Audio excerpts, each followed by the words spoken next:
It's been ages, you guys. It definitely feels like that.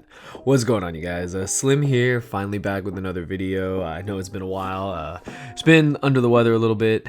Got a lot going on with school and work, but other than that, we are still, hanging in there with the end of the 2019 Yu-Gi-Oh season. You guys know that we'll be going into 2020. There are no more events. YCS Milan was our last event, and of course, we covered with Sky Striker Orcus winning. And today, we actually have a really different type of video. This video, unfortunately, is quite late, and I do apologize.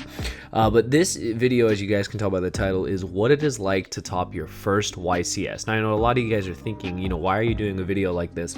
Well, I had a good friend of mine, TJ, shout out to you, bro, who actually made it to the top 16 of YCS Pasadena with the list that you see here. I'm not going to go over his deck list because you guys have already seen Sky Striker list out the kazoo. You guys, if you guys actually saw his live deck profile, it was on Bortles' channel, Paul Cooper's channel, a lot of channels that were there to record them.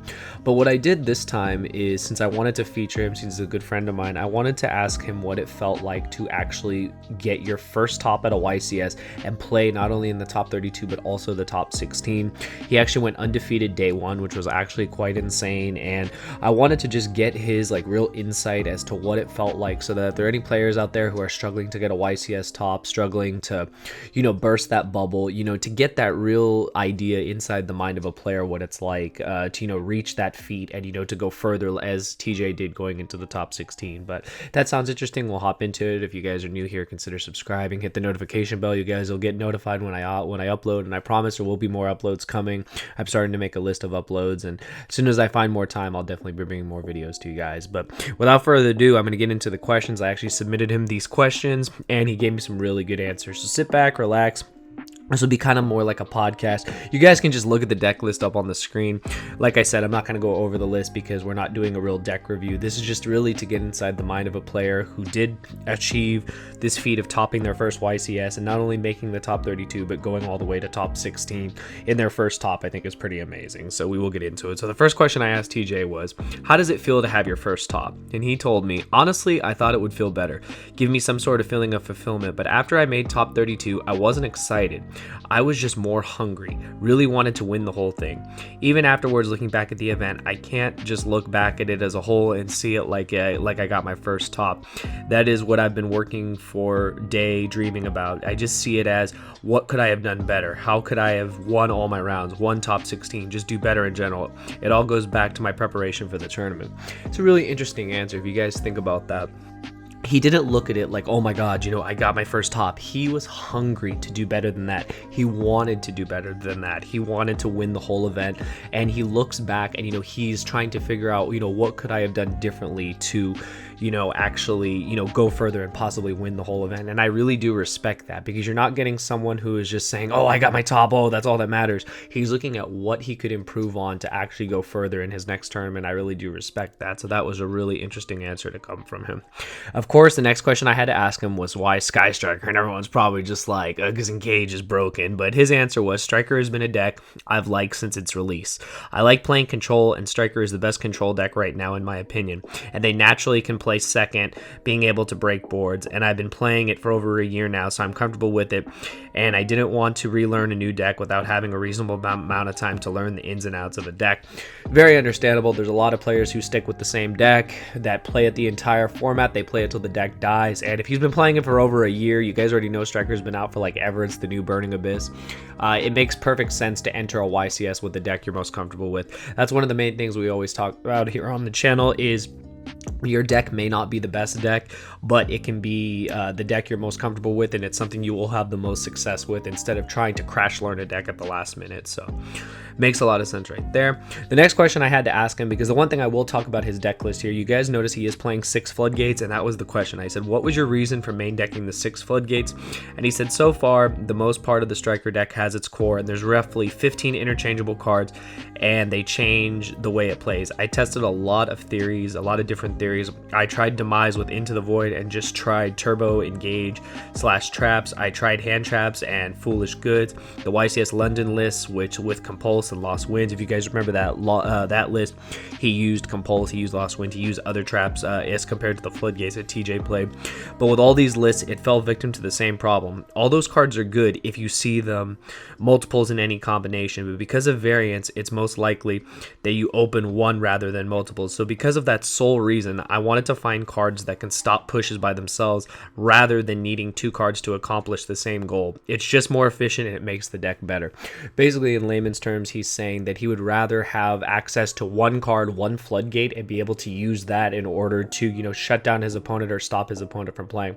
So that was really important. So I really did like that answer from him as far as that goes, because you guys can see with his list, it is quite standard when it comes to Demise Striker and all that, but the Floodgates definitely make a difference. And we know how powerful There Can Only Be One is, so comboing that along with Summon Limit against most decks this format is just insane. If you don't see one, you see the other. It can be enough to buy you a turn, and one turn is all Striker needs to get its advantage back. I said, what was your thought process with the side deck? Now, you go down to the side deck, you guys notice he played almost 5 3-ofs. The only difference was 2 Prankatops and 1 Gamma Seal.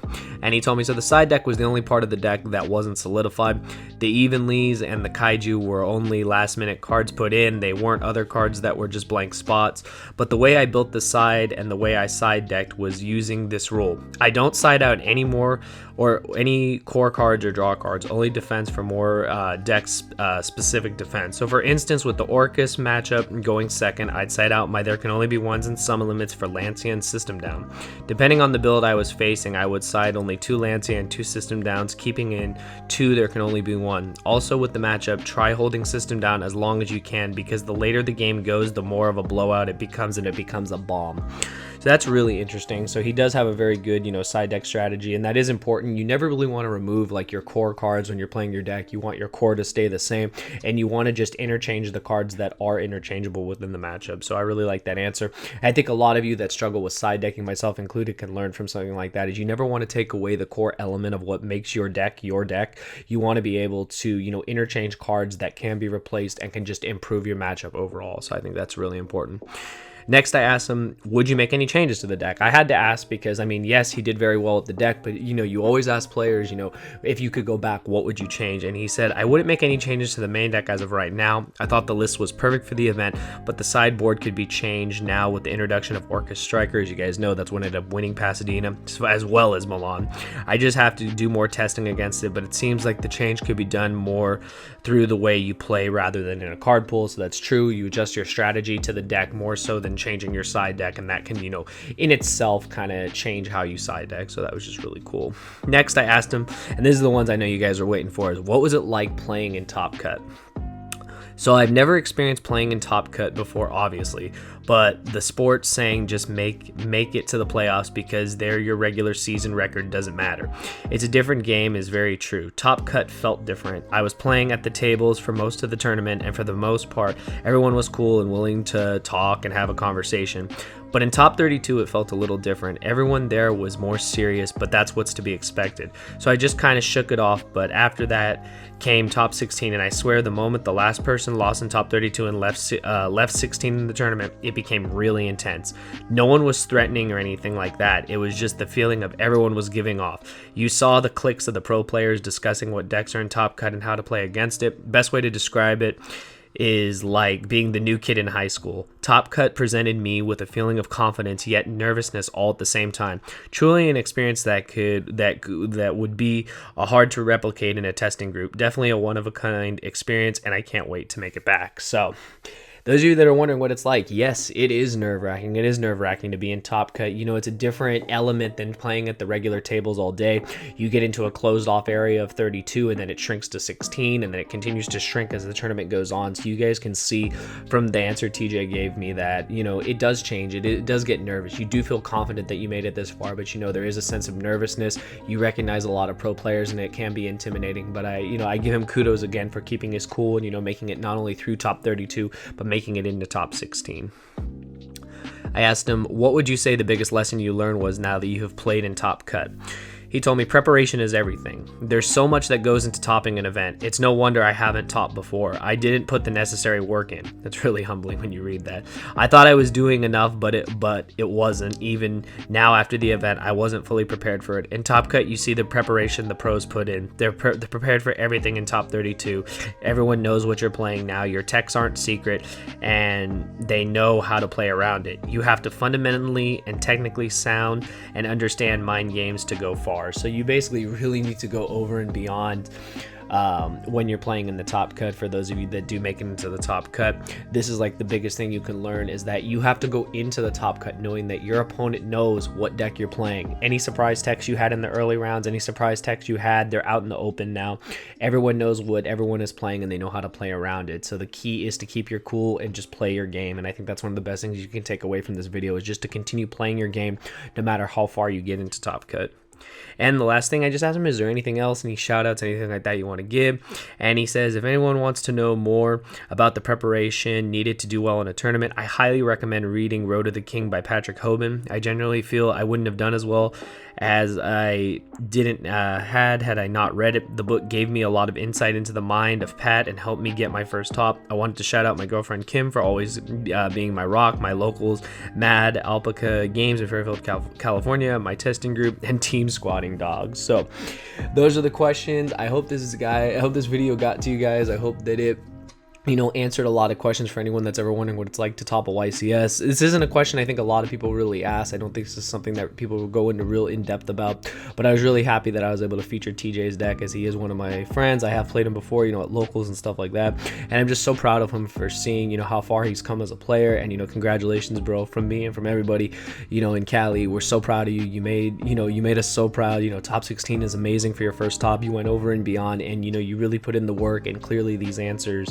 that you took the time to give me to these questions really portrayed that. And I can't wait to see you top again. But hopefully you guys did enjoy this video. Again, I wasn't going to go over the deck list, but if you are trying to build a deck like this, consider using my TCG player link. It's down in the description below. It doesn't cost a penny of yours, and a percent of what you you buy during your time, it goes towards the channel. It helps me out, and I really do appreciate it. Again, shout out to you, TJ. Thank you for taking the time to answer all these questions. I'm sorry this video is late, you guys. I know my videos are gonna be kind of late, but don't worry, we're gonna start rolling again with hopefully weekly videos. Now that I feel a lot better, I feel more like myself.